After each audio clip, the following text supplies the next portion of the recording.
ನಮ್ಮ ಕುಟುಂಬ ಕನ್ನಡ ವ್ಲಾಗ್ಸ್ಗೆ ತಮ್ಮೆಲ್ಲರಿಗೂ ಸ್ವಾಗತ. ನಾನು ನಿಮ್ಮ ಪ್ರೀತಿಯ ಕನ್ನಡತಿ ಭಾಗ್ಯ. ಫ್ರೆಂಡ್ಸ್, ಎಲ್ಲರೂ ಹೇಗಿದ್ದೀರಾ? ಹೋಪ್ ಎಲ್ಲರೂ ಸೇಫಾಗಿ ಚೆನ್ನಾಗಿದ್ದೀರಾ ಅಂತ ಹೇಳಿ ಭಾವಿಸ್ತಾ ಇವತ್ತಿನ ವೀಡಿಯೋನ ಶುರು ಮಾಡ್ತಾ ಇದ್ದೀನಿ. ಇವತ್ತು ಥರ್ಸ್ಡೇಯ ವ್ಲಾಗನ್ನು ಶೂಟ್ ಮಾಡ್ತಾ ಇದ್ದೀನಿ. ಆ್ಯಕ್ಚುಲಿ ನಿನ್ನೆ ನಾವು ಸ್ವಲ್ಪ ಕೆಲಸ ಇದೆ ಅಂತ ಹೇಳಿ ಆಚೆ ಹೋಗಿದ್ವಿ. ಸೊ ನಾನು ಹಸ್ಬೆಂಡು ಬರಬೇಕಾದ್ರೇ ಒಂದು ಸ್ವಲ್ಪ ಡ್ರೆಸ್ಸಸ್ ಎಲ್ಲ ತೊಗೊಂಬಂದ್ವಿ. ನಮ್ಮ ಯಜಮಾನ್ರಿಗೆ 2 ಇನ್ನರ್ ವೇರ್ಸು ಆಮೇಲೆ 2 ಬನಿಯನ್ನು ತೊಗೊಂಬಂದ್ವಿ. ಸೊ ಹಾಗಿದ್ರೂ ತುಂಬ ದಿನ ಆಯ್ತಲ್ವ, ನನ್ನ ಹತ್ರ ಇರೋದು ಒಂದೇ ಒಂದು ನೈಟ್ ಡ್ರೆಸ್ಸು. ಸರಿ, ನನಗೂ ಇನ್ನೊಂದು ನೈಟ್ ಡ್ರೆಸ್ ಕೊಡಿಸ್ರಿ ಅಂದಿದ್ದಕ್ಕೆ ಸರಿ ಆಯಿತು ತಗೋ ಅಂತ ಹೇಳಿದರು. ಅದು ತುಂಬ ಚೆನ್ನಾಗಿದೆ ಬಟ್ಟೆ, ಮಂದಕ್ಕೆ ಕ್ವಾಲಿಟಿ ಮಾತ್ರ ಸಕ್ಕತ್ತಾಗಿದೆ. ಸೊ ಇದ್ರ ಪ್ರೈಸ್ ಬಂದು 1200 ಅಂತ ಹೇಳಿದ್ರು. ನಾವು 1000 ಕೊಟ್ವಿ, ಎಕ್ಸೆಲ್ಲು. ಇಲ್ಲಿ ನೋಡಿ ಪ್ರೈಸನ್ನು ಎಷ್ಟು ಚೆನ್ನಾಗಿ ಸ್ಕ್ರ್ಯಾಚ್ ಮಾಡಿದ್ದಾರೆ ಅಂತ. ಇನ್ನೂ ಕಡಿಮೆನ ಏನು ಅಂತ ನಂಗೆ ಗೊತ್ತಿಲ್ಲ, ಬಟ್ ನಾನು 1000 ರೂಪೀಸ್ ಕೊಟ್ಟೆ. ಬಟ್ಟೆ ಈಗ ಕಾಟನಲ್ಲಿ ಸ್ವಲ್ಪ ತೆಳು ಬಟ್ಟೆ, ದಪ್ಪ ಬಟ್ಟೆ ಆ ಥರ ಎಲ್ಲ ಬರುತ್ತಲ್ಲ, ಸೊ ಇದು ತುಂಬ ದಪ್ಪ ಇದೆ. ಇನ್ನು ಮಳೆಗಾಲ ಶುರುವಾಯಿತು, ಬೆಚ್ಚಗೆ ಇರೋಕ್ಕೆ ಚೆನ್ನಾಗಿರುತ್ತೆ ಅಂತ ಹೇಳಿ ಇದನ್ನು ತೊಗೊಂಡೆ. ಆ್ಯಂಡ್ ತುಂಬ ನಮ್ಮ ಸಬ್ಸ್ಕ್ರೈಬರಲ್ಲಿ ಒಂದು 2-3 ಜನ ನನ್ನ ಮಾಂಗಲ್ಯ ಚೈನ್ ಬಗ್ಗೆನೇ ಕ್ಯೂರಿಯಾಸಿಟಿ, ಅಕ್ಕ ಶೇರ್ ಮಾಡಿ ಅಂತ. ನಾನು ಹಾಕ್ಕೊಂಡಿರೋ ವೀಡಿಯೋನ ಆದಷ್ಟು ಬೇಗ ಶೇರ್ ಮಾಡ್ತೀನಿ. ಈಗ ಅದ್ರದ್ದು ಡಿಸೈನ್ ನಿಮಗೆ ಬೇಕಲ್ವಾ? ಸೊ ನಾನು ಪರ್ಚೇಸ್ ಮಾಡಿರೋ ಪೇಜಲ್ಲಿ ನಾನು ಸ್ಕ್ರೀನ್ಶಾಟ್ ತೊಗೊಂಡಿರ್ತೀನಲ್ವ, ಅದನ್ನು ಆ್ಯಡ್ ಮಾಡ್ತಾಯಿದ್ದೀನಿ. ನೀವು ಇಲ್ಲಿ ನೋಡ್ಕೋಬಹುದು. ಇದೇ ನನ್ನ ಮಾಂಗಲ್ಯ ಚೈನ್ ಡಿಸೈನು. ನಿಮಗೆ ಬೇಕು ಅಂದರೆ ಸ್ಕ್ರೀನ್ಶಾಟ್ ತೊಗೊಂಡು you can purchase it. So 2 ಥರನೂ ನಾನು ಶೇರ್ ಮಾಡ್ತೀನಿ. ಅಂದರೆ ಇದು ಒಂದು ಟೈಪು, ಅಂದರೆ ಬ್ಯಾಕ್ ಸೈಡ್ ಈ ಥರ ಇರುತ್ತೆ. ಫ್ರಂಟಲ್ಲಿ ನಿಮ್ಗೆ ಯಾವ ಥರ ಬರುತ್ತೆ ಅಂತ ಅದನ್ನು ಇಲ್ಲಿ ಶೇರ್ ಮಾಡ್ತೀನಿ. ನೀವು ಇಲ್ಲಿ ನೋಡ್ಬೋದು. ಇದೇ ಸೇಮ್ ಡಿಟ್ಟೋ ಮಾಂಗಲ್ಯ ಚೈನು. ನಂದು ನೀವೆಲ್ಲ ಅಂದ್ಕೊಂಡಿರೋ ಥರ ಗೋಲ್ಡ್ ಅಂತೂ ಅಲ್ವೇ ಅಲ್ಲ, ಅದು ಗ್ಯಾರಂಟಿದು ಮಾಂಗಲ್ಯ ಚೈನು. ಸೊ ಗೋಲ್ಡ್ ಚೈನು ನಮಗೆ ಹಣೆ ಬರದಲ್ಲಿ ಬರೆದಿದ್ರೆ ಬರುತ್ತೆ, ಇಲ್ಲ ಅಂತಂದರೆ ಇಲ್ಲ ಅಷ್ಟೇ. ಸೊ ಇದು ನಾನು ಈ ಸತಿ ಹಾಕಲೇಬೇಕು, ಯಾಕಂದರೆ ಅವ್ರು ಪ್ರತಿ ವಿಡಿಯೋಗೂ ಬಂದು ಪಾಪ ಕಮೆಂಟ್ ಮಾಡ್ತಾರೆ. ಅದು ನೋಡೋಕ್ಕೊಂಥರ ಬೇಜಾರು ಅನಿಸುತ್ತೆ. ಒಂದು ಫೋಟೋನಾದರೂ ಶೇರ್ ಮಾಡಿ ವಿಡಿಯೋ ಮಾಡೋಣ ಅಂತ ಹೇಳಿ ಹಾಕಿದ್ದೀನಿ ಇಲ್ಲಿ ನಾನು. ಹೋಪ್ ನಿಮಗೆ ಖುಷಿಯಾಗಿದೆ ಅಂತ ಅನ್ಕೋತೀನಿ. ಖುಷಿಯಾಗಿದ್ದರೆ ಕಮೆಂಟ್ ಮಾಡಿ. ಆ್ಯಂಡ್ ಇವತ್ತು ಗುರುವಾರ ಅಲ್ವಾ, ಪೂಜೆ ಎಲ್ಲ ಮಾಡಬೇಕಿತ್ತು ಅಂತ ಹೇಳಿ ಬೇಗನೆ ಬೆಳಗ್ಗೆನೇ ಪೂಜೆ ಮುಗಿಸ್ಕೊಂಡೆ ಇವತ್ತು. ಬಿಕಾಸ್ ಥರ್ಸ್ಡೇ ಆ್ಯಂಡ್ ಸ್ಯಾಟರ್ಡೇ ನಾನು ಆಲ್ಮೋಸ್ಟ್ ಪ್ರಿಫರ್ ಮಾಡ್ತೀನಿ ಬೆಳಗ್ಗೆ ಪೂಜೆ ಮಾಡೋಕ್ಕೆ. ನಾರ್ಮಲಿ ಟೈಮಲ್ಲಿ ಸಾಯಂಕಾಲ ತಲೆ ಸ್ನಾನ ಮಾಡಿ ಪೂಜೆ ಮಾಡಿದ್ರು ಓಕೆ, ಬಟ್ ಥರ್ಸ್ಡೇ ಆ ದಿನ ಎಲ್ಲ ನಮಗೆ ಎನರ್ಜೆಟಿಕ್ಕಾಗಿ ಇರಬೇಕು, ಚೆನ್ನಾಗಿರಬೇಕು ಅಂತಂದಾಗ ಖಂಡಿತವಾಗ್ಲೂ ನಾವು ಈ ರೀತಿ ಮಾರ್ನಿಂಗ್ ಪೂಜೆ ಮಾಡಲೇಬೇಕು. ಆಮೇಲೆ ನಾನು ಈ ವಿಡಿಯೋದಲ್ಲಿ ಒಂದು ಒಳ್ಳೆ ಮಾಹಿತಿನೂ ಸಹ ಹಂಚ್ಕೋತೀನಿ. ಕೊನೆವರೆಗೂ ವಿಡಿಯೋನ ನೋಡಿ, ನಿಮಗೂ ಅದು ತುಂಬಾ ಯೂಸ್ಫುಲ್ ಆಗುತ್ತೆ. ಸಾರಿ, ಬ್ಯಾಕ್ಗ್ರೌಂಡಲ್ಲಿ ನಿಮ್ಗೆ ನಾಯ್ಸ್ ಬರ್ತಾ ಇದ್ದರೆ ಇಗ್ನೋರ್ ಮಾಡಿ. ಆ್ಯಂಡ್ ಪೂಜೆ ಮಾಡಬೇಕಾದ್ರೆ ನಾವು ಕೆಲವೊಂದು ಸಾರಿ ಅನ್ನಿಸ್ತಾ ಇರುತ್ತೆ ದಟ್ ಯಾಕೆ ಭಗವಂತ ನಮಗೆ ಮಾತ್ರನೇ ಯಾಕೆ ಅಂತ ನಮ್ಮಲ್ಲಿ ಒಂದು ಕ್ವಶ್ಚನ್ ಅಂತ ಬರುತ್ತೆ ಅಲ್ವಾ. ಅದು ರೀಸೆಂಟಾಗಿ ನನಗೂ ಬಂದಿತ್ತು. ನನ್ನ ಲೈಫ್ ಎಕ್ಸ್ಪೀರಿಯನ್ಸನ್ನು ಶೇರ್ ಮಾಡ್ತೀನಿ, ಸೊ ದಟ್ ನಿಮಗೂ ಅದೊಂದು ಮೋಟಿವೇಟ್ ಆಗಬಹುದು ಅಂತ. ರೀಸೆಂಟಾಗಿ ನಿಮಗೆ ಗೊತ್ತಿರೋ ಹಾಗೇನೇ ನನಗೆ ಹುಷಾರಿರಲಿಲ್ಲ. ಮನೇಲಿ ಗಿಡ ಸತ್ತೋಯ್ತು. ಆಟೋಮೆಟಿಕಲಿ ನನ್ನ ಫೋನು ಸಹ ಇದ್ದಕ್ಕಿದ್ದಂತೆ ಸ್ವಿಚ್ ಆಫ್, ಏನಾಗಿದೆ ಗೊತ್ತಿಲ್ಲ, ಅದೂ ಪಾಪ ಸತ್ತೋಯ್ತು. ಸೊ ಈ ಥರ ಎಲ್ಲ ನಮಗೆ ಎಕ್ಸ್ಪೀರಿಯನ್ಸ್ ಆದಾಗ ಒನ್ ಫೈನ್ ಡೇ ನಾನು ತುಂಬ ಬೇಜಾರಲ್ಲಿ, ಗುರುವಾರ ಅದೂ ದೇವ್ರ ಮನೆಯೆಲ್ಲ ಕ್ಲೀನ್ ಮಾಡೋಣ ಅಂತ ಹೇಳಿ ಎಲ್ಲವನ್ನು ಕ್ಲೀನ್ ಮಾಡಬೇಕಾದ್ರೆ ರಾಯರದು ನಮ್ಮ ಮನೇಲಿ ಒಂದು ವಿಗ್ರಹ ಇದೆ ಗೊತ್ತಾ, ಹಸುವಿನ ಜೊತೆ ರಾಯರ ವಿಗ್ರಹಗೆ ನಾನು ಗಂಧ ಇಡೋಣ ಅಂತ ಹೇಳಿ ಕೈಯಲ್ಲಿ ಇಟ್ಕೊಂಡಾಗ ನೀವು ನಂಬಲ್ಲ, ಆಟೋಮೆಟಿಕಲಿ ನನಗೆ ಮನಸ್ಸಲ್ಲಿ 100 ಪ್ರಶ್ನೆಗಳು ಹುಟ್ಟಕ್ಕೆ ಶುರುವಾಯಿತು. ನಾನೇ ಯಾಕೆ ರಾಯರೇ, ಏನು ಮಾಡಿದ್ದೀನಿ, ಯಾರ ತಂಟೆಗೆ ಹೋಗಲ್ಲ, ನಾನಾಯಿತು ನನ್ನ ಕೆಲಸ ಆಯಿತು ಅಂತ ಇದ್ದೀನಲ್ವಾ, ವೈ ಮೀ ಅಂತ ಹೇಳಿ ರಾಯರನ್ನು ಲಿಟ್ರಲಿ ಕೈಯಲ್ಲಿ ಇಟ್ಕೊಂಡು ನಾನು ಹತ್ತಿದ್ದೀನಿ. ಆ ಕಣ್ಣೀರು ರಾಯರ ಮೇಲೆ ಬಿತ್ತು. ನಾನು ತಕ್ಷಣವೇ ನನಗೆ ಮನಸ್ಸು ಜಾಗೃತ ಆಯಿತು. ಅದನ್ನೆಲ್ಲ ನೀಟಾಗಿ ಒರೆಸಿ ನನ್ನ ಕಣ್ಣೀರೆಲ್ಲ ಒರೆಸ್ಕೊಂಡು ಗಂಧ ಎಲ್ಲ ಇಟ್ಟು, ಫೋಟೋಗಳಿಗೆ ಅರಿಶಿನ ಕುಂಕುಮ ಎಲ್ಲ ಇಟ್ಟು ಪೂಜೆ ಮಾಡ್ತಾಯಿದ್ದೆ. ಪೂಜೆ ಮಾಡಬೇಕಾದ್ರೆ ನಾನು ಯಾವತ್ತೂ ಈ ಥರ ಕೇಳಿರಲಿಲ್ಲ. ಫಾರ್ ದ ಫಸ್ಟ್ ಟೈಮ್ ನಾನು ಈ ಥರ ಕೇಳಿದೆ. ನನಗೆ ಇವತ್ತು ಈ ಪರಿಸ್ಥಿತಿಗೆ ಕಾರಣ ಆದವ್ರಿಗೆ ಯಾರು ಕಾರಣ ಆದರು ಅಂತ ನಾನು ನೋಡಲೇಬೇಕು. ನನ್ನಪ್ಪ ನನಗೆ ಈ ಸತಿ ನೀವು ತೋರಿಸ್ಲೇಬೇಕು. ಇಷ್ಟು ದಿನ ನಾನು ನಿಮ್ಮನ್ನು ಏನೂ ಕೇಳಿಲ್ಲ ಅಂತ ಇಷ್ಟೇ ಹೇಳಿದ್ದು. ನೀವು ನಂಬ್ತಿರೋ ಬಿಡ್ತಿರೋ, ಆಫ್ಟರ್ 1 ವೀಕು ನನಗೆ ಯಾರ ಥರ ಮಾಡಿದ್ರು ಅನ್ನೋದನ್ನು ನನ್ನ ಕಣ್ಣಾರೆ ನನ್ನ ಭಗವಂತನೇ ತೋರಿಸ್ಬಿಟ್ಟ.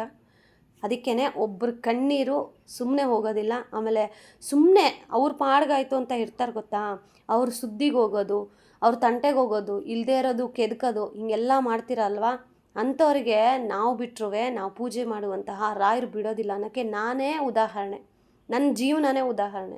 ಇವತ್ತು ಯಾರು ಆ ವ್ಯಕ್ತಿ ನನಗೇನು ಮಾಡಿದ್ರೋ ಮಾಡಿಲ್ವೋ ನಂಗೆ ಗೊತ್ತಿಲ್ಲ, ಬಟ್ ರಾಯರು ನನಗೆ ತೋರಿಸಿದ್ರು ಇವರೇ ಅಂತ. ಇವಾಗ ಅದೇ ವ್ಯಕ್ತಿ ಸಫರ್ ಆಗಬೇಕಾದ್ರೆ ಆ ಕಣ್ಣೀರು ನಾನು ಎಷ್ಟು ಹತ್ತಿರ್ತೀನಿ, ನನ್ನ ಒಂದೊಂದು ಹನಿ ಕಣ್ಣೀರೂ ಅವ್ರನ್ನ ಸುಮ್ಮನೆ ಬಿಡುತ್ತಾ? ಖಂಡಿತವಾಗ್ಲೂ ಬಿಡಲ್ಲ. ಸೊ ನಾನು ಎಷ್ಟೊಂದು ಸತಿ ಹೇಳ್ತಾ ಇರ್ತೀನಿ, ಅನ್ಯಾಯವಾಗಿ ಸಂಪಾದನೆ ಮಾಡಿದ ದುಡ್ಡು ಒಬ್ಬರನ್ನ, ಬಡವರು ಆಗಲಿ ಯಾರೇ ಆಗಿರಲಿ, ಆ ಒಳ್ಳೆಯವ್ರನ್ನ ಅಯ್ಯೋ ಅನಿಸಿದ ಆ ಶಾಪ ಖಂಡಿತವಾಗ್ಲೂ ಬಿಡೋದಿಲ್ಲ. ಸೊ ನಾನೇ ಎಕ್ಸಾಂಪಲು. ಇವತ್ತು ರಾಯರ ದಯೆಯಿಂದ, ನಿಮ್ಮೆಲ್ಲರ ಆಶೀರ್ವಾದದಿಂದ ಒಂದು ಆರಾಮ್ಸೆ ಜೀವನ ನಡೀತಾ ಇದೆ. ಭಗವಂತ ಟಚ್ಚುಡ್ಡು ಚೆನ್ನಾಗಿರಲಿ. ಸೊ ಯಾಕೆ ಈ ಥರ ಹೊಟ್ಟೆ ಕಿಚ್ಚು ಜನಗಳಿರ್ತಾರೋ ಗೊತ್ತಿಲ್ಲ. ಅವ್ರಿಗೇನು ಗೊತ್ತಾ, ನಾವು ಚೆನ್ನಾಗಿರ್ತೀವಿ, ನಾವೆಲ್ಲೂ ಹೋಗೋದಿಲ್ಲ, ನಾವಾಯ್ತು ನಮ್ಮ ಪಾಡಾಯ್ತು ಅಂತ ಇರ್ತೀವಲ್ಲ, ಅದನ್ನು ಅವ್ರಿಗೆ ಸಹಿಸ್ಕೊಳಕ್ಕಾಗೋದಿಲ್ಲ. ಸೊ ಇವರು ಬೀದಿಗೆ ಬರಬೇಕು, ಹೆಂಗಾದರೂ ಮಾಡಿ ಇವ್ರನ್ನ ಹಾಳು ಮಾಡಬೇಕು, ಈ ಥರ ಯೋಚನೆ ಮಾಡ್ತಾರೆ. ಯಾಕಂತಂದರೆ ಇನ್ನೂ ಎಷ್ಟೊಂದು ಸೂಕ್ಷ್ಮತೆಗಳು ನಮ್ಮ ಮನೆ ಮುಂದೆ ಏನೇನೋ ಹಾಕ್ಬಿಟ್ಟು ಹೋಗ್ಬಿಟ್ಟಿದ್ರು. ಯಾವುದು ವಿಡಿಯೋ ಮಾಡಿಲ್ಲ ಗೈಸ್. ಅದಕ್ಕೆ ನಮ್ಮ ಯಜಮಾನ್ರಿಗೆ ಹೇಳಿದ್ದೀನಿ ನಾನು, CC ಕ್ಯಾಮ್ರಾ ಹಾಕಿಸ್ಬಿಡು, ಆವಾಗಾದರೂ ಈ ಥರದೆಲ್ಲ ಇದು ತಪ್ಪಿಸ್ಬೋದು ಅಂತ ಹೇಳಿ. ಆದಷ್ಟು ಬೇಗ CC ಕ್ಯಾಮ್ರಾ ಹಾಕಿಸ್ಬಿಡ್ತೀವಿ ನಾವೂ. ಅವತ್ತು ಅದನ್ನೆಲ್ಲ ನೋಡಿದಾಗ ನನಗೆ ಅನ್ನಿಸ್ತು ಎಷ್ಟು ಹೊಟ್ಟೆ ಕಿಚ್ಚಿದ ಜನಗಳಿರ್ತಾರೆ ಅಂತ ಹೇಳಿ. ಸೊ ರಾಯರ ದಯೆಯಿಂದ, ರಾಯರು ನಮ್ಮ ಮನೇಲಿರೋವರೆಗೂ ನಮ್ಗೆ ಯಾವುದೇ ತೊಂದರೆ ಆಗೋದಿಲ್ಲ ಅಂತ ನಾನು ಹೆಮ್ಮೆಯಿಂದ ಹೇಳ್ಕೊತೀನಿ. ಬಿಕಾಸ್ ಯಾರೂ ಇಲ್ಲದೇ ಇರೋರು ನಾನು, ನನ್ನ ಗಂಡ, ನನ್ನ ಮಗು, ನಾವು 3 ಜನ ಒಂದು ಸಂಸಾರ ಕಟ್ಕೊಳ್ಳೋದಂದರೆ ಅಷ್ಟು ಈಸಿ ಕೆಲಸ ಅಲ್ವೇ ಅಲ್ಲ. ಯಾರೊಬ್ಬರ ಹತ್ರನೂ ಹೋಗಿ ಕೈ ಚಾಚದೆ ಕಷ್ಟಪಟ್ಟು ದುಡಿತಾ ಇದ್ದೀವಿ. ಕಷ್ಟಪಟ್ಟು ಜೀವನ ಮಾಡೋ ನಮ್ಮನ್ನು ಬಿಡಲ್ಲ ಅಂತ ಅಂದರೆ ಇನ್ನೇನು ಸಮಾಧಾನ ಅವರಿಗೆ. ರಾಯರ ದಯೆಯಿಂದ ನಾವು ರಾಯರಿಗೆ ಏನು ಒಪ್ಪಿಸಿದ್ವೋ ಭಗವಂತ ನಮ್ಮ ಕಣ್ಮುಂದೆ ತೋರಿಸ್ದ ಯಾರು ಅಂತಾನೆ ಈಗ ಗೊತ್ತಾಯ್ತಲ್ವಾ, ಅರ್ಥ ಆಗಿದೆ. ಆದಷ್ಟು ಅವರಿಂದ ದೂರ ಇರೋಕ್ಕೆ ಪ್ರಯತ್ನ ಪಡ್ತೀನಿ. ಸೊ ಅದಕ್ಕೇ ಒಬ್ರದ್ದು ಕಣ್ಣೀರನ್ನು ಅಷ್ಟು ಸುಲಭ ಅಂದ್ಕೋಬೇಡಿ. ನಾನು ಎಷ್ಟು ನೋವು ತಿಂದಿದ್ದೀನಿ. ಆ ಇಂಜೆಕ್ಷನ್ ನೀಡಲೆಲ್ಲ ಹಾಕಬೇಕಾದ್ರೆ ಲಿಟ್ರಲಿ ಈಗಲೂ ಸಹ ನೆನೆಸ್ಕೊಂಡ್ರೆ ನಂಗೆ ಕಣ್ಣಲ್ಲಿ ನೀರು ಬರುತ್ತೆ. ಅಷ್ಟು ಕಣ್ಣೀರು ಅವತ್ತು ನಾನು ಹಾಕಿದ್ದು. ನಾನು ಮಾತ್ರ, ಅದು ನನಗೆ ಮಾತ್ರ ಗೊತ್ತು. ಸೊ ಯಾರನ್ನೂ ಅಯ್ಯೋ ಅನ್ಸಕ್ಕೆ ಹೋಗಬೇಡಿ. ಸೊ ಇವತ್ತು ಟಿಫನ್ಗೆ ಅಂತ ಹೇಳಿ ಪಲಾವ್ ಮಾಡಿದ್ದೆ, ಪರ್ಯಂತ್ ಲಂಚ್ ಬಾಕ್ಸ್ಗೆ ಅಂತ ಹೇಳಿ. ಸೊ ನಾನು ಇವತ್ತು ಬ್ರೇಕ್ಫಾಸ್ಟು ಬರೀ ತರಕಾರಿ ಸಲಾಡೇ ಆಗಿದೆ. ಸೊ ಇದು ಕಂಪ್ಲೀಟ್ ಮಾಡೋಕ್ಕಾಗುತ್ತೋ ಇಲ್ವೋ ಅನ್ನೋ ಡೌಟ್ ಸಹ ನನಗೆ ಕ್ವಶ್ಚನ್ ಮಾರ್ಕಾಗಿ ಉಳಿದಿದೆ. ಆದಷ್ಟು ಬೇಗ ಶೇರ್ ಮಾಡ್ತೀನಿ ನನ್ನ ಜರ್ನಿ ಹೇಗೆ ನಡೀತಾ ಇದೆ ಅಂತ ಹೇಳಿ. ನಿಜವಾಗ್ಲೂ ಈ ಜರ್ನಿನ ನಾನು ಕಂಪ್ಲೀಟ್ ಮಾಡಿದ್ನ.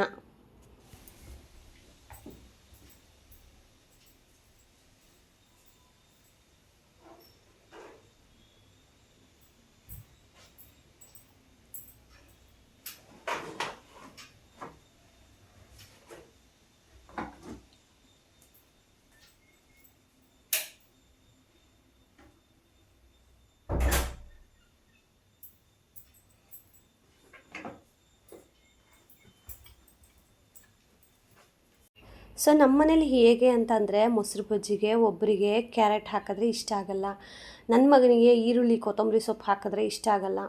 ಸೊ ನನಗೆ ಕ್ಯಾರೆಟು ಎಲ್ಲ ತರಕಾರಿ ಹಾಕಿದ್ರೆ ಇಷ್ಟ ಆಗುತ್ತೆ. ಸೊ ಅದಕ್ಕೆ ಮೊಸರು ಬಜ್ಜಿ ಮಾಡಿದ್ನಲ್ವಾ, ಸೊ ಅವರಿಗೆ ಹೇಗೆ ಬೇಕೋ ಹಾಗೆ ಮಾಡಿಕೊಟ್ಟು, ನನಗೆ ನಾನು ಊಟ ಮಾಡಬೇಕಾದ್ರೆ ಅದಕ್ಕೆ ಸ್ವಲ್ಪ ಕ್ಯಾರೆಟ್ ತುರಿನ ಹಾಕ್ಕೋತೀನಿ. ಸೊ ಅದು ಡಯಟ್ಗೂ ಒಳ್ಳೆಯದೇ ಅಲ್ವಾ. ಸೊ ಮಧ್ಯಾಹ್ನದ ಹೊತ್ತು ಆ್ಯಕ್ಚುಲಿ ರೈಸ್ ತಿನ್ನೋ ಹಾಗಿಲ್ಲ ಜಾಸ್ತಿ, ಬಟ್ ನಾನು ತುಂಬ ಸುಸ್ತಾಗಿಬಿಟ್ಟಿದೆ. ಬೆಳಗ್ಗೆ ಇವತ್ತು ಗುರುವಾರ ಬೇರೆ ಅಲ್ವಾ, ಮನೆಯೆಲ್ಲ ಕ್ಲೀನ್ ಮಾಡಿ ಪೂಜೆ ಮಾಡೋಷ್ಟೊತ್ತಿಗೆ ಒಂಥರ ಸುಸ್ತು ಯಪ್ಪ ಅಂತ ಒಂಥರ ತಲೆ ಚಕ್ಕರ್ ಥರ ಬರೋಕ್ಕೆ ಸ್ಟಾರ್ಟ್ ಆಯಿತು. ಸೊ ಗ್ಯಾಸ್ಟ್ರಿಕ್ ಇರೋರಿಗೆ ಈ ಥರ ಪ್ರಾಬ್ಲಮ್ಸ್ ಎಲ್ಲ ಕಾಮನ್ನೇ. ಸೊ ಅದಕ್ಕೆ ಬೇಗ ಬೇಗ ಪೂಜೆ ಮಾಡಿ ಊಟ ಮಾಡಿಬಿಟ್ಟೆ, ಹೊಟ್ಟೆ ತುಂಬ ಊಟ ಮಾಡಿದೆ. ಸೊ ಕೆಲವೊಂದು ಸಾರಿ ಅನಿಸುತ್ತೆ, ಈ ಡಯಟ್ ಎಲ್ಲ ಬೇಕಾಚೆ ಯಾರಪ್ಪ ಈ ಥರ ಎಲ್ಲ ಈ ಸೊಪ್ಪು ಸೆದೆ ಎಲ್ಲ ತಿನ್ಕೊಂಡು ಬದುಕೋದು ಅಂತ ಅನಿಸಿದೆ ನನಗೂ. ಬಟ್ ಹೊಟ್ಟೆ ಕರಗಿಸ್ಬೇಕು. ಯಾಕಂತಂದರೆ ಪ್ರತಿಯೊಬ್ಬ ತಾಯಿಗೂ ಇರೋ ಸಮಸ್ಯೆ ಏನು ಅಂತಂದರೆ ಸೆಕ್ಷನ್ ಹೊಟ್ಟೆ. ಇದು ಒಂಥರ ಭಾರ ಥರ ಅನಿಸುತ್ತೆ. ಕೆಲವೊಬ್ಬರಂತೂ ಆ ಚುಚ್ಚು ಮಾತುಗಳಿದೆಯಲ್ಲ, ಅದು ಇನ್ನೂ ಹರ್ಟ್ ಆಗುತ್ತೆ. ಸೊ ಅದಕ್ಕಾದರೂ ನಾನು ಈ ಹೊಟ್ಟೆನ ಕರಗಿಸ್ಬೇಕು ಅನ್ನೋ ಒಂದು ಗಟ್ಟಿ ನಿರ್ಧಾರ.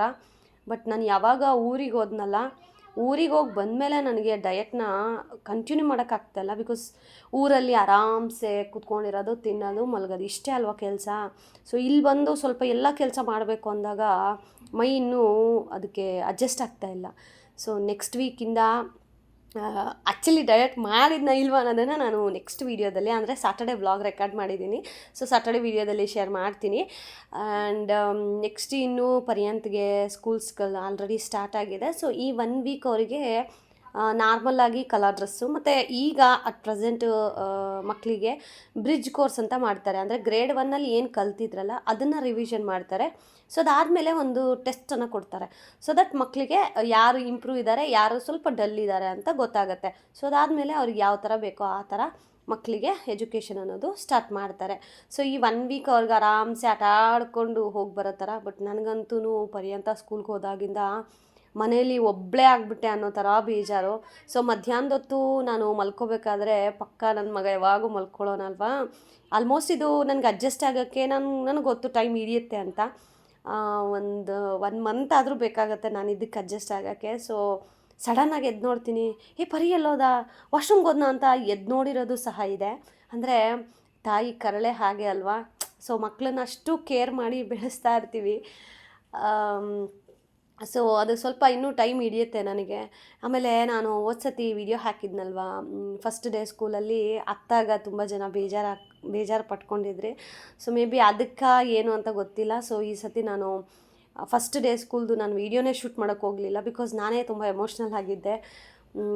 ಅದರಲ್ಲೂ ಬೇರೆ ನನಗೆ ಈ ಥರ ಹೆಲ್ತ್ ಇಶ್ಯೂಸು, ಸೊ ಇದೆಲ್ಲ ಇದ್ದಾಗ ಒಂದು ಸ್ವಲ್ಪ ಬೇಜಾರು. ಅವೆಲ್ಲ ಇದ್ದಿದ್ದಕ್ಕೆ ನಾನು ಯಾವುದೇ ಥರದ ಶೂಟ್ ಮಾಡಲಿಕ್ಕೆ ಹೋಗಲಿಲ್ಲ.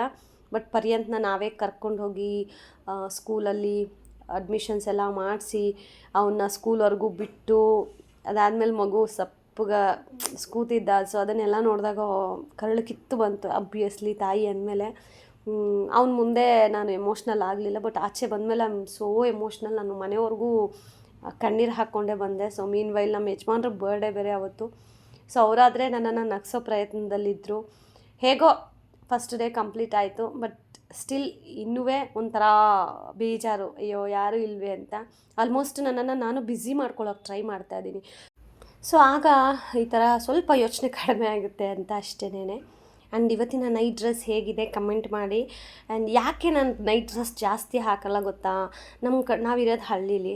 ಸೊ ಈ ಥರ ನೈಟ್ ಡ್ರೆಸ್ ಅವೆಲ್ಲ ಹಾಕಿ ಆಚೆ ಹೋಗಿದ್ದೀವಿ ಅಂತಂದರೆ ಏನೋ ದೊಡ್ಡ ತಪ್ಪು ಮಾಡಿದ್ದೀವಿ, ನಾವು ಯಾರನ್ನೋ ಸಾಯಿಸಿ ಬಂದು ನಿಂತಿದ್ದೀವಿ ಅನ್ನೋ ಥರ ನಮ್ಮನ್ನು ನೋಡ್ತಾರೆ. ಅದರಲ್ಲೂ ಈ ಆಂಟಿರು, ಈ ಕಡೆ ವಯಸ್ಸಾದವರು ಅಲ್ಲ, ಈ ಕಡೆ ಹೆಂಗಾಗಿರೋರು ಅಲ್ಲ, ಅಂಥವ್ರಿಗಾದರೂ ನಾವೇನಾದರೂ ಕಣ್ಣಿಗೆ ಬಿದ್ದುಬಿಟ್ರೆ ನಮ್ಮನ್ನು ಅವ್ರದ್ದು ಮುಕ್ಕಿ ನಮ್ಮ ಇಡೀ ಜಾತಕನ ಇವಳು ಏನು ಹಿಂಗೆ ಹಾಗೆ ನಮ್ಮನ್ನು ಅನ್ನೋದಲ್ದೇ ನಮ್ಮ ಮನೆಯವ್ರನ್ನೂ ಸೇರಿಸಿ ಈ ಕಡೆ ಹಳ್ಳಿ ಕಡೆ ಎಲ್ಲ ಇನ್ನೂ ಈ ರೀತಿ ಇದ್ದಾರೆ ಜನ. ಸೊ ಅದಕ್ಕೇ ನಾನು ಆಚೆ ಎಲ್ಲೋ ಹಾಕ್ಕೊಂಡು ಹೋಗೋದಿಲ್ಲ. ನಮ್ಮ ಯಜಮಾನ್ರೆ ಹೇಳ್ತಾರೆ, ನೀನು ಹಾಕೋ, ಯಾಕೆ ತಲೆ ಕೆಡ್ಸ್ಕೊತೀಯ ಅಂತ. ಬಟ್ ನಾನು ಅವ್ರ ಮನೆಗೆ ಸೊಸೆಯಾಗಿ ಬಂದಿದ್ದೀನಿ. ಸೊ ಅವ್ರ ಮರ್ಯಾದೆ ಉಳಿಸೋದು ನನ್ನ ಕರ್ತವ್ಯ. ಸೊ ನನ್ನ ಕಂಫರ್ಟಬಲ್ ಅಂತ ನಾನು ಹೋಗೋಕ್ಕೆ ಹೋದರೆ ನಮ್ಮನ್ನು ಆಡ್ಕೋತಾರೆ. ಸೊ ಅದಕ್ಕೇ ನಾನು ಆದಷ್ಟು ಮನೇಲೇ ಈ ಥರ ನೈಟ್ ಡ್ರೆಸ್ ಯೂಸ್ ಮಾಡ್ತೀನಿ. ಯೂಸ್ ಮಾಡಲ್ಲ ಅಂತ ಅಲ್ಲ, ಯೂಸ್ ಮಾಡ್ತೀನಿ. ಬಟ್ ಆಚೆ ಎಲ್ಲೂ ಹೋಗೋದಿಲ್ಲ. ಅದೇ ಹೇಳ್ತೀವಲ್ಲ, ಮಾಡೋಕ್ಕೇನು ಕೆಲಸ ಇರಲ್ಲ ಕೆಲವೊಬ್ಬರಿಗೆ. ಕೂತ್ಬಿಟ್ಟಿರ್ತಾರೆ ಯಾರು ಹೆಂಗೆ ಏನು ಅಂತ ಹೇಳಿ. ನಾನೇ ಎಷ್ಟೊಂದು ಸತಿ ಕಿವಿಗೆ ಕೇಳಿಸಿದ್ರೂ ಕೇಳಿಸ್ದೇ ಇರೋ ಥರ ಹೋಗ್ತಾ ಇರ್ತೀನಿ. ಬಟ್ ಈ ಥರ ಪ್ರಪಂಚದಲ್ಲಿ ನಾವು ನಮ್ಮನ್ನು ಅಡ್ಜಸ್ಟ್ ಮಾಡ್ಕೊಂಡು ಹೋಗ್ಬೇಕು ಅಷ್ಟೇನೆ, ಏನೂ ಮಾಡೋಕ್ಕಾಗೋದಿಲ್ಲ. ಆ್ಯಂಡ್ ನೈಟ್ ಡ್ರೆಸ್ ಹೇಗಿದೆ ಅನ್ನೋದನ್ನು ಕಮೆಂಟ್ ಮಾಡಿ. ಸೊ ಲಾಸ್ಟ್ ಟೈಮ್ ತೊಗೊಂಡಿದ್ದು ನೈಟ್ ಡ್ರೆಸ್ಸು ಸ್ವಲ್ಪ ತೆಳ್ಳಗಿತ್ತು. ಬಟ್ ಇದು ತುಂಬ ಚೆನ್ನಾಗಿದೆ, ಕಾಟನ್ದು. ನನಗಂತೂ ತುಂಬ ಇಷ್ಟ ಆಯಿತು. ನೆಕ್ಸ್ಟ್ ಟೈಮು ಹೋದರೆ ಈ ಥರದ್ದು ಇನ್ನೂ 1-2 ನೈಟ್ ಡ್ರೆಸ್ ತೊಗೊಬರೋಣ ಅಂತಲೂ ಅಂದ್ಕೊಂಡಿದ್ದೀನಿ. ಸೊ ಇದಾಗಿತ್ತು ನನ್ನ ಥರ್ಸ್ಡೇಯ ಆಫ್ಟರ್ನೂನ್ ವ್ಲಾಗ್. ಅಂದರೆ ಮಾರ್ನಿಂಗ್ ಟು ಆಫ್ಟರ್ನೂನ್ ಈ ಥರ ಇತ್ತು. ಸೊ ನಿಮ್ಮೆಲ್ಲರಿಗೂ ಇಷ್ಟ ಆಗಿದೆ ಅಂತ ಹೇಳಿ ಭಾವಿಸ್ತಾ ಇದ್ದೀನಿ. ಸೊ ಇಷ್ಟ ಆಗಿದರೆ ಲೈಕ್ ಮಾಡಿ, ಶೇರ್ ಮಾಡಿ, ಸಬ್ಸ್ಕ್ರೈಬ್ ಆಗಿ. Lots of love. Bye bye.